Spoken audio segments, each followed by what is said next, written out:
तो यहाँ पर आपके लिए हम लोग एक स्टोरी लेकर आए हैं, इसका नाम है the lion and the rabbit. ये एक शेर और ये खरगोश की कहानी है। लायन का मतलब क्या हो गया? लायन का मतलब हो गया शेर, और एंड का मतलब क्या हो गया? और रैबिट का मतलब क्या हो गया? खरगोश। तो ये जो कहानी है, देखिए सिंपली आपको समझ में आ जा रहा है शेर और खरगोश का, सीधे सीधे हम लोग पढ़ दिए। तो कहानी किस पर है? शेर और खरगोश पर है। तो देखिए यहाँ पे once there was a lion in the jungle who used to kill 2 to 3 animals daily for his meal. All animals went to him to tell that daily one of them will come to him for his meal. तो अभी हम आपको reading करके बता दिए किस word को कैसे उच्चारण करना है। अब हम लोग देखेंगे कि इसको हम लोग समझे कैसे। तो चलिए फिर स्टार्ट करते हैं। सबसे पहले अगर आपको इंग्लिश पढ़ के समझना है तो आपको क्या करना होगा? उस वर्ड का मीनिंग को जानना होगा। जब तक हमको मतलब ही नहीं मालूम रहेगा तो हम कैसे जानेंगे क्या कहना चाह रहा है इंग्लिश में। तो अब आपको क्या करना है, देखिए सबसे पहले ना इस पूरे पैराग्राफ को आपको नहीं देखना है, आपको इसका सबसे छोटा पार्ट जो है वो देखना है। तो देखिए once there was a lion in the jungle who used to kill 2 to 3 animals daily for his meal। देखिए यहाँ पे एक फुल स्टॉप आ गया है ना, तो फुल स्टॉप आ गया मतलब यहाँ तक एक सेंटेंस कंप्लीट हुआ है। अब इस सेंटेंस में भी एक चीज आप ध्यान दीजिए, once there was a lion in the jungle who, यहाँ पे क्या आ गया? who, ठीक है। who का मतलब क्या होता है? who का एक्चुअली मतलब हम लोग कौन होता है, यही पढ़े हैं ना। लेकिन देखिए कौन हु का मतलब तब होगा जब ये हु वाक्य में सबसे आगे रहेगा। तो क्या ये हु सबसे आगे में है? नहीं है। तो हु अभी चला गया वाक्य के बीच में, तो जब ये बीच में चला जाता है तब इसका मतलब कौन नहीं होता, तब इसका मतलब होता है जो या जिसने। ठीक है, यहां तक समझ गए? चलिए अब हम लोग स्टार्ट करेंगे। पहले सेंटेंस को लेंगे once there was a lion in the jungle, यहां तक लेंगे और इसको समझने का कोशिश करेंगे। ठीक है, आपको क्या करना है, इस पार्ट में उन वर्ड्स को खोजना है जिसका मतलब आपको नहीं मालूम। ठीक है, तो चलिए फिर हमको बताइए, क्या आपको वंस का मतलब मालूम है? बताइए क्या होता है? एक बार। तो वंस का मतलब क्या हुआ? एक बार। अब आप क्या करेंगे, अपने किताब में इसी तरह से आप भी लिख लीजिए। आप भी अपने किताब में पेंसिल से जो वर्ड का मतलब मालूम नहीं है उसके ऊपर में आप लिख लीजिए। इसमें हम लोग को समझना थोड़ा आसान हो जाता है। तो हम लोग क्या कर दिए, एक बार देयर वाज अ लायन। अब यहाँ पे देयर, देयर क्या है? देयर एक सब्जेक्ट है। चूंकि देखिए यहाँ पे क्या हो रहा है, there was a lion, was का मतलब क्या हो गया? था। एक का मतलब क्या हो गया? एक। लायन का मतलब क्या हो गया? शेर। इन का मतलब क्या हो गया? में। दा का कोई मीनिंग नहीं होता है। जंगल का मतलब क्या हो गया? जंगल। हम लोग सिर्फ जंगल तक लेंगे। तो यहाँ पे वंस मतलब हो गया एक बार, देयर का मतलब क्या होता है? वहां। अब चूंकि एक सब्जेक्ट हमको वाक्य बनाने के लिए लगाना ही पड़ता है और मेरे वाक्य में सब्जेक्ट है ही नहीं, तो ऐसे केस में हम लोग क्या करते हैं, एक नकली सब्जेक्ट लेकर आते हैं। और वो नकली सब्जेक्ट होता है एक तो देयर और नहीं तो इट। ठीक है, समय के साथ इट लगाएंगे, बाकी जगहों पे देयर लगाएंगे। तो इस वाक्य में समय को लेके तो बात नहीं हो रहा है, तो इसीलिए हम लोग देयर लगाए। तो देयर का यहाँ पे कोई मीनिंग नहीं होगा, इसलिए आप लोग देयर को मत पढ़िए। अब थोड़ा सा सेंटेंस फिर से बनाने का कोशिश करिए। एक बार जंगल में एक शेर था। देखिए कितनी आसानी से समझ में आ गया। एक बार जंगल में एक शेर था, यहां तक मेरा एक सेंटेंस बन गया। हु का मतलब क्या हो गया? जो या जिसने।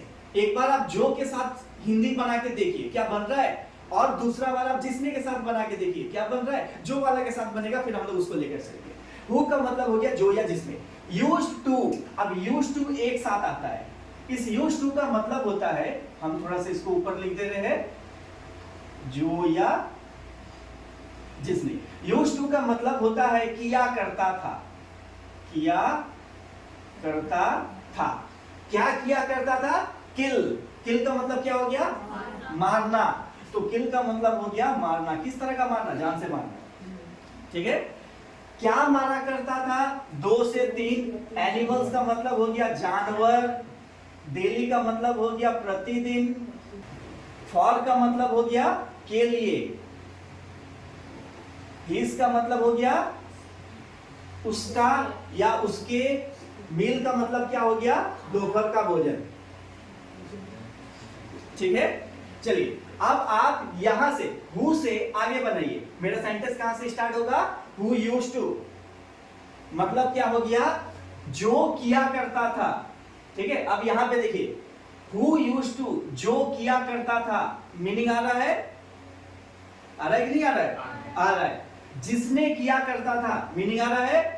नहीं आ रहा है। तो हम लोग जिसने को नहीं लेंगे, हम लोग सिर्फ और सिर्फ जो को लेके चलेंगे। ठीक है, तो अब यहां पर फिर से आप लोग हिंदी बनाने का कोशिश करिए। देखिए कैसा बन रहा है। जो किया करता था मारना 2 से 3 जानवर प्रतिदिन के लिए उसके भोजन से। चलिए फिर एक मीनिंग दीजिए। जो 2 से 3 जानवर प्रतिदिन मारा करता था। हाँ, जो 2 से 3 जानवर प्रतिदिन मारा करता था। अब तो बन रहा है। ठीक है, चलिए बहुत अच्छे। आगे किस लिए मारा करता था? उसके भोजन। उसके भोजन के लिए। समझ में आया?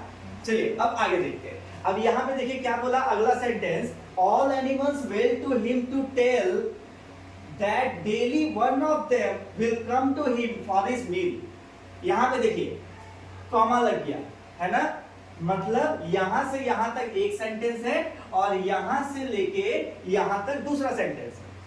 तो अभी हम लोग उसको पार्ट पार्ट कर देंगे, 2 ग्रुप बना लेंगे, एक दैट से पहले तक और एक दैट से लेके मीन तक। और इस तरह से हम लोग का क्या हो गया, हम लोग का सेंटेंस जो है छोटा हो गया और इस छोटे को समझना आसान है।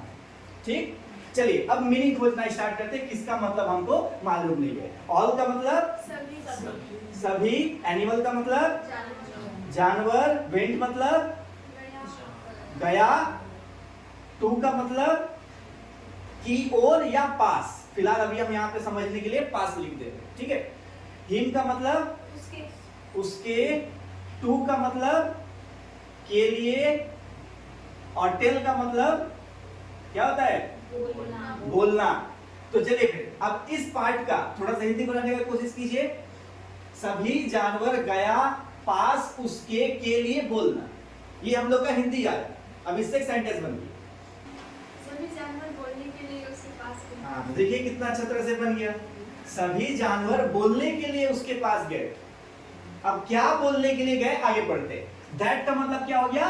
कि daily one of them will come to him for his meal. चलिए फिर से हम लोग हिंदी बनाते हैं। तो कौन कौन सा वर्ड का क्या मीनिंग होगा एक बार बोल दीजिए। डेली मतलब प्रतिदिन, बोलते रहिए। एक का उनके, ठीक है। देम मतलब उनके, विल का मतलब फ्यूचर, ये फ्यूचर समय को दिखाएगा। यहाँ पे इसका कोई मीनिंग नहीं होगा। विल कम, कम का मतलब क्या हो जाएगा? आना, और आना का फ्यूचर टाइम क्या होगा? आएगा। आना का फ्यूचर टाइम क्या हो जाएगा? आएगा। तो विल का मतलब क्या हो गया? गा। कम का मतलब हो गया आना, तो विल कम का मतलब क्या हो जाएगा? आएगा। ठीक है, टू का मतलब वही जो हम लोग बताए थे, पास। ठीक है, हिम का मतलब उसके, फॉर का मतलब के लिए, हिज का मतलब उसका और मील का मतलब भोजन। चलिए फिर सेंटेंस बनाने का कोशिश करिए। कि प्रतिदिन एक का उनके आएगा पास उसके के लिए भोजन। ठीक, कि प्रतिदिन एक का उनके आएगा पास उसके के लिए उसका भोजन। सब बिखरा हुआ है, सही। यहाँ पे देखिए, यहाँ पे एक शब्द है आपका वन ऑफ देम। तो वन ऑफ देम का मतलब क्या हो रहा है? कहीं सुना सुना लग रहा है। वन ऑफ देम कोई एक, हाँ कोई एक, यानी कि उनमें से। तो यहाँ पे वन ऑफ देम का मतलब हो गया, चलो आप ही का ले रहे हैं, कोई एक। वन ऑफ देम का गोटा मीनिंग क्या कर लिए? कोई एक, या तो उनमें से एक, जैसा भी आपको ठीक लगे। अब बनाने का फिर से कोशिश करिए। प्रतिदिन कोई एक उसके पास उसके भोजन के लिए आएगा। हाँ, प्रतिदिन कोई एक उसके पास उसके भोजन के लिए आएगा। तो इस तरह से बना मेरा ये तीसरा सेंटेंस भी। तो यही हम लोगों का कहानी का पहला पैराग्राफ हुआ। चलिए आगे देखते हैं।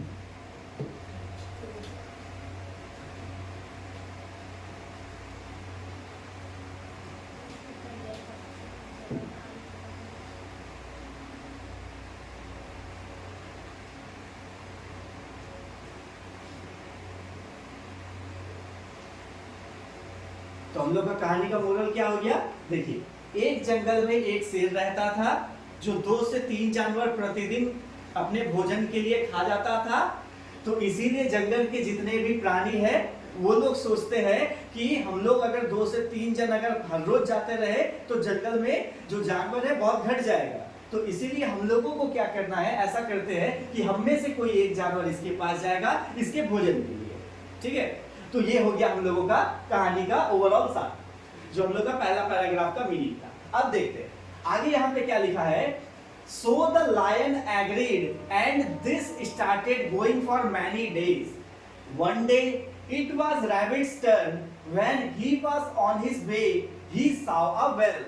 Now he plans to kill the lion and save himself. He went to the lion and told him that there is another lion who claims to be more powerful than him. तो ये हम लोगों का reading हो गया। अब हम लोग फिर से स्टार्ट करते हैं इसको समझना। तो देखिए यहाँ पे 2 पैराग्राफ है, यानी कि ये हो गया पहला, इस ग्रुप को हम लोग लेंगे, उसके बाद फिर हम लोग इस ग्रुप को लेंगे। अब इस ग्रुप में भी हम लोग देखेंगे कि मेरा सेंटेंस छोटा कहाँ तक बन रहा है।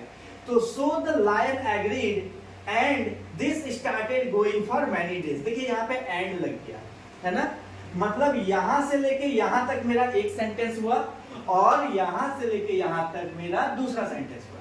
तो इतने पे हमको अभी काम करना है। एंड का मतलब क्या हो गया, और। तो चलिए फिर बताइए कौन कौन सा ऐसा वर्ड है जिसका मतलब आपको मालूम नहीं है। सो का मतलब इसलिए, तो हम लोग लिख लेते हैं यहाँ पे इसलिए। उसके बाद क्या है, द लायन। द लायन का पूरा मतलब क्या हो जाएगा, शेर। एग्रीड का मतलब क्या हो जाएगा, मान गया। ठीक है, तो ये वाला सेंटेंस क्या बना, इसलिए शेर मान गया। देखिए तो एक ही लाइन में पढ़ने पे समझ में आ गया, इसलिए शेर मान गया। मान गया एंड और, इसलिए शेर मान गया और क्या हुआ, देखिए this started going for many days. This का मतलब यह स्टार्टेड, स्टार्ट का मतलब क्या होता है, शुरू होना, और ईडी लग गया मतलब क्या बनेगा, शुरू हुआ। तो हम लोग लिख लेते हैं यहाँ पे शुरू हुआ। ठीक है, ये शुरू हुआ। गोइंग, गोइंग का अब यहाँ पे मतलब क्या है, गोइंग का मतलब जा रहा है नहीं होगा। यहाँ पे this started going, this started going मतलब स्टार्ट हो गया और चल रहा है। हाँ, लगातार। यहाँ पे गोइंग का मतलब लगातार से आएगा, यहाँ पे इसका कोई मीनिंग नहीं आएगा। दिस स्टार्टेड गोइंग, यह शुरू हुआ और शुरू होके चलता रहा। ठीक है, चलो यहाँ पे हम लोग लिख देते हैं चलता रहा। तो हम लोग का क्या हो गया, यह शुरू हुआ चलता रहा। फॉर का मतलब क्या हो जाएगा, देखिए यहाँ पे एक मैनी डेज समय है ना, और जब समय के साथ फॉर आता है तो इसका मतलब हो जाएगा से। मैनी का मतलब बहुत, और डेज का मतलब दिन, दिनों। ठीक है, चलिए फिर हिंदी बनाने का कोशिश कीजिए। यह बहुत दिनों तक चलता रहा। यह बहुत दिनों तक चलता रहा, समझे। तो ये इसका मीनिंग हो गया। One day it was rabbits turn. One day, one day मतलब एक दिन। इट वॉज रैबिट्स टर्न, इसका मतलब क्या हो गया, इट मतलब यह, वॉज मतलब था, रैबिट्स टर्न। देखिए यहाँ पे क्या लग गया, एप्स्ट्रॉपी एस है ना, तो एप्स्ट्रॉपी एस का मतलब क्या हो गया, का। रैबिट्स मतलब क्या हो गया, रैबिट मतलब खरगोश, और टर्न मतलब क्या हो गया, बारी। यहाँ पे जब एप्स्ट्रॉपी एस आता है, ऑफ रहने पे उल्टा पढ़ते थे, एप्स्ट्रॉपी एस रहने पे सीधे सीधे पढ़ेंगे, जैसा है वैसे ही सीधे सीधे पढ़ेंगे। ठीक है, तो यहाँ पे अब थोड़ा सा इसका मतलब बताइए। तो एक दिन यह था रैबिट्स, खरगोश का बारी। हाँ, तो एक दिन खरगोश की बारी आई।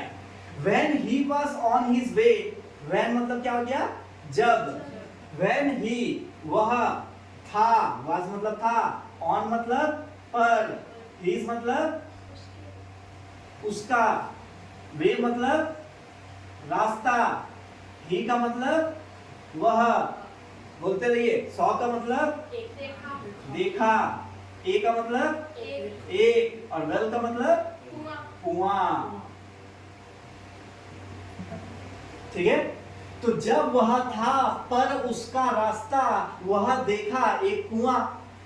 जब वो रास्ते में था तो वो कुआं देखा। हाँ, तो जब खरगोश रास्ते पर से जा रहा था, शेर का भोजन बनने के लिए, तो यहाँ पर उसको एक कुआं दिखा। मीनिंग बैठ रहा है ना? चलिए अब आगे देखते हैं। ये वाला पैराग्राफ मेरा कंप्लीट, दूसरे पैराग्राफ पे आते हैं। नाउ नाउ का मतलब क्या हो गया? अब। He plans to kill the lion and save himself. He went to the lion and told him that there is another lion who claims to be more powerful than him. अब इसका क्या मतलब हो गया? He का मतलब वह, plans का मतलब योजना बनाता है, ठीक है? वह योजना बनाता है। क्या चीज करने का योजना बनाता है? टू किल पूरा का मतलब हो जाएगा मारना, ठीक है? या तो आप टू का मतलब के लिए भी बोल सकते हैं, के लिए, और किल का मतलब हो गया मारना, ठीक है? किसको? द लायन, पूरे का मतलब हो जाएगा शेर, ठीक है? तो देखिए यहां पे लग गया मेरा एंड, तो मतलब बस हम यहीं तक पढ़ेंगे। ये सेंटेंस एक हुआ, एंड के बाद फिर दूसरा सेंटेंस स्टार्ट होगा, ठीक है? तो यहाँ पे चूंकि मेरा फुल स्टॉप हो गया, छोटा सा है, तो अब ये इसको कंप्लीट कर देते हैं। अगर लंबा रहता तो फिर से उसको हम अलग पढ़ते। एंड मतलब और, सेव का मतलब बचाना, और हिमसेल का मतलब हाँ खुद को, अपने को। तो चलिए फिर एक मीनिंग दीजिए। पहले तो क्या लिखा है उसको पढ़ दीजिए। अब वह योजना बनाता है के लिए मारना शेर और बचाना खुद को। ठीक, मीनिंग दीजिए। अब योजना बनाना है शेर को मारने के लिए और खुद को बचाने के लिए। बहुत अच्छे। अब वह योजना बनाता है, वह मतलब कौन? खरगोश। तो अब वह योजना बनाता है शेर को मारने का और खुद को बचाने का। चलिए आगे देखते हैं। He went to the lion and told him that, देखिए कॉमा लग गया, मतलब यहाँ पर एक सेंटेंस खत्म हुआ, तो यहीं तक हम लोग फिलहाल अभी बनाएंगे, ठीक है? उसके बाद में बनाते हैं। तो क्या बोला? ही का मतलब वह, went मतलब गया, टू का मतलब पास, जो हम लोग भूल नहीं रहते, टू का मतलब पास पढ़ते आ रहे हैं हम लोग, तो टू का मतलब हो गया पास, किसके पास? द लायन का मतलब हो गया शेर, एंड और टोल्ड बोला, ठीक है? किसको बोला? हिम का मतलब उसे, और दैट का मतलब क्या हो गया? कि। चलिए एक बार पढ़िए क्या लिखा है। वहाँ गया पास से और बोला वह गया पास शेर और बोला उसे की, ठीक है? अब मीनिंग दीजिए। वह गया शेर के पास, वह गया शेर के पास और बोला की। बहुत अच्छे, अच्छा बना। क्या बोला? There is another lion who claims to be more powerful than him. अब यहाँ पे हम आपको पहले ही बता दिए, देर का कोई मीनिंग नहीं है, हटा देते हैं। Is another lion, यहाँ तक मेरा एक पार्ट खत्म हो गया, हु से दूसरा सेंटेंस शुरू होगा। Is another lion मतलब और एक शेर है। इसका मतलब क्या हो गया? है। another मतलब दूसरा, lion मतलब शेर, तो क्या बनेगा मेरा? दूसरा शेर है। हाँ, अब यहाँ पे दूसरा शेर है, सिर्फ ऐसे नहीं बोलिएगा, एक और शेर है। तो खरगोश क्या बोलता है? एक और दूसरा शेर भी है। हु का मतलब क्या गया? जो। क्लेम का मतलब दावा करना, दावा करना, दावा करना, पीछे मैच लगाए तो दावा करता, ठीक है? जो दावा करता है। क्या? बी मतलब क्या है? होना। मोर का मतलब ज्यादा, पावरफुल मतलब शक्तिशाली, शक्तिशाली। देन का मतलब से, हिम का मतलब उसे, उसका। तो यहाँ पे देन हिम को एक साथ क्या बोल देंगे? उससे। देन का मतलब से ना, तो देन हिम उससे, पूरा बन गया एक साथ। चलिए फिर ट्रांसलेट करिए। जो दावा करता है उससे ज्यादा शक्तिशाली होने का। बहुत अच्छे। जो दावा करता है उससे ज्यादा शक्तिशाली होने का। देखिए हम कैसे लिए, हम लोग लिए जो दावा करता है उससे ज्यादा शक्तिशाली होना, नहीं बना, अपनी तरफ से का जोड़ दिए। जो दावा करता है उससे ज्यादा शक्तिशाली होने का, समझे ना? तो ऐसे आपको समझना है। ऐसे भी बोल सकते जो उससे ज्यादा शक्तिशाली होने का दावा करता है। हाँ, बहुत अच्छे, बोलिए, समझे? चलिए आगे देखते हैं। तो अब देखिए खरगोश क्या करता है, उसके पास जाता है और क्या प्लान बताता है, आगे के पैराग्राफ्स में पढ़ेंगे। Then the lion asked the rabbit to take him to that lion. The rabbit takes him to the well and said, "He lives here." When the lion looked into the well, he saw his own reflection and jumped in the well and dies. Group बना लेते हैं। Then the lion asks, यहां तक एक group बन गया मेरा। तो then का मतलब क्या है? तब। द लायन का मतलब क्या हो गया? शेर। आस्क मतलब क्या हो गया? पूछता है। जब भी एस लगा रहेगा ता है बोलिएगा। तो क्या बना? तब शेर पूछता है। तब शेर पूछता है। किससे पूछता है? द रैबिट, खरगोश। तब शेर पूछता है किससे? खरगोश से। तो तब शेर पूछता है खरगोश, टू टेक का मतलब क्या है? ले चलो। ले चलो किसे? उसे। टू किधर? टू दैट लायन, उस। दैट का मतलब क्या हो गया? उस। लायन का मतलब शेर, और टू का मतलब क्या बोल रहे थे हम लोग? पास। तो चलिए इस पूरे सेंटेंस का मतलब क्या हो गया? तब शेर खरगोश को बोलता है कि मुझे ले चलो उस शेर के पास। चलिए ठीक है। तब शेर खरगोश को बोलता है कि मुझे उस शेर के पास ले चलो। अगर इसके बाद क्या लिखा है? The rabbit takes him to the well. And लग गया, मतलब वहां से अलग हो गया। पहले ये वाला पार्ट देख लेंगे। The rabbit takes him, rabbit मतलब खरगोश, टेक्स मतलब ले चलता है। यहाँ पे देखिए क्या बोला? टेक हिम, ले चलो। यहाँ पे बोला टेक्स, तो एस का मतलब क्या बताया? ता है। तो ले चलता है, ठीक है। हिम का मतलब उसे। टू द वेल, टू का मतलब क्या है? पास। और वेल का, द वेल का मतलब क्या हो गया? कुआं। ठीक है, चलिए फिर बनाइए। खरगोश ले चलता है उसे कुएं के पास। चलिए ठीक। खरगोश से कुएं के पास ले। हाँ, खरगोश उसे कुएं के पास ले चलता है। एंड सैड, सैड मतलब बोला। बोला। तो क्या हो जाएगा? एंड सैड मतलब और बोला। और बोला। क्या बोला?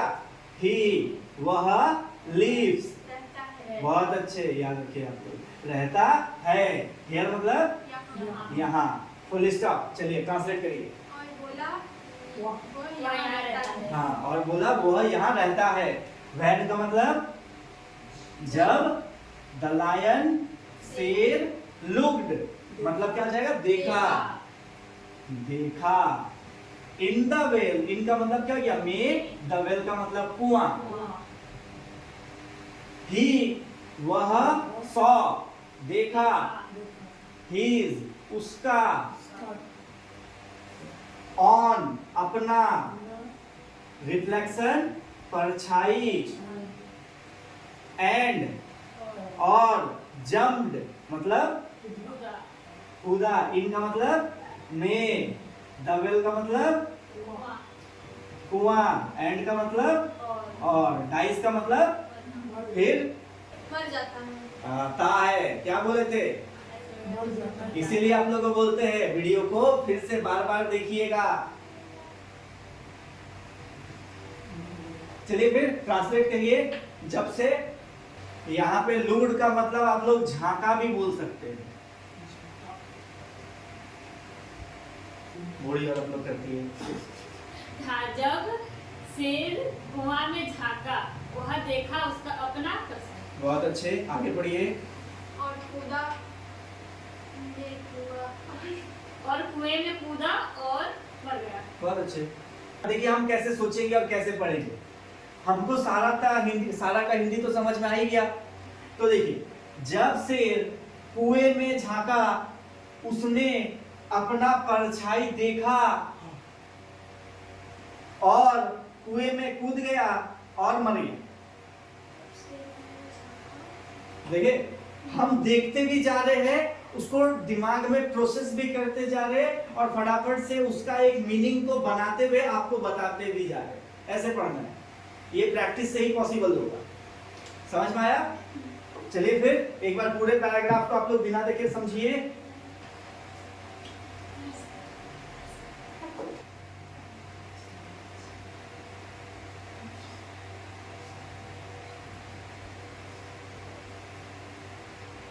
तो देखिए कितने अच्छे तरह से आप लोग पूरे स्टोरी को प्रोसेस कर लिए, समझ भी लिए। ठीक है, ऐसे ही जब हम लोग और ज्यादा प्रैक्टिस करेंगे तो धीरे धीरे आप लोग को इतना प्रोसेस करने का जरूरत नहीं पड़ेगा। मेरे जैसे पढ़ते पढ़ते ही आपको समझ में आता रहेगा कि वो क्या लिखा हुआ है। ठीक है, चलिए फिर अब हम लोग देखेंगे आखिरकार इस पूरे के पूरे स्टोरी का मोरल क्या है। तो विजडम विंस माइट, इसको भी समझते हैं। मोरल का मतलब क्या होता है? सीख। विजडम का मतलब क्या होता है? बुद्धि। विंस का मतलब क्या होता है? जीतता है। जीतता है, जीतता है। माइट का मतलब क्या होता है? शक्ति। शेर के पास शक्ति है, खरगोश के पास शक्ति नहीं है, फिर भी शेर हार गया। क्यों हार गया? क्योंकि शेर के पास शक्ति है, बुद्धि नहीं, और रैबिट के पास शक्ति नहीं है, बुद्धि। तो इम्पोर्टेंट क्या है? बुद्धि। क्यों इम्पोर्टेंट हुआ? क्योंकि आखिरकार हम लोग कहानी में क्या देखे? जीता वो जिसके पास शक्ति नहीं था, जीता वो जिसके पास बुद्धि था। चलिए बहुत अच्छे, अपने बुद्धि का विकास करिए। और इसी के साथ हम लोग इस लाइव क्लास को क्लोज करेंगे। अब हम लोग आगे का अपने किताब में आएंगे, 11th क्लास के चैप्टर्स में आएंगे और उनको भी पढ़ के समझने का कोशिश करेंगे। देखिए हम लोग YouTube वीडियोस में टाइम लिमिट होता है तो सारा चीज नहीं बता पाते, तो इसीलिए आप लोग ऑफलाइन क्लास में आइए और इसमें हम आपको और अच्छे तरह से और इससे डिटेल में बहुत सारा ऐसा चीज होता है जो हम लोग पढ़ते पढ़ते रियल प्रॉब्लम आ जाता है बीच बीच में, उन सबको भी हम लोग सॉल्व करते हैं। ठीक है, तो चलिए फिर आज इतना ही रखते हैं। Wish you very all the best and get success. धन्यवाद।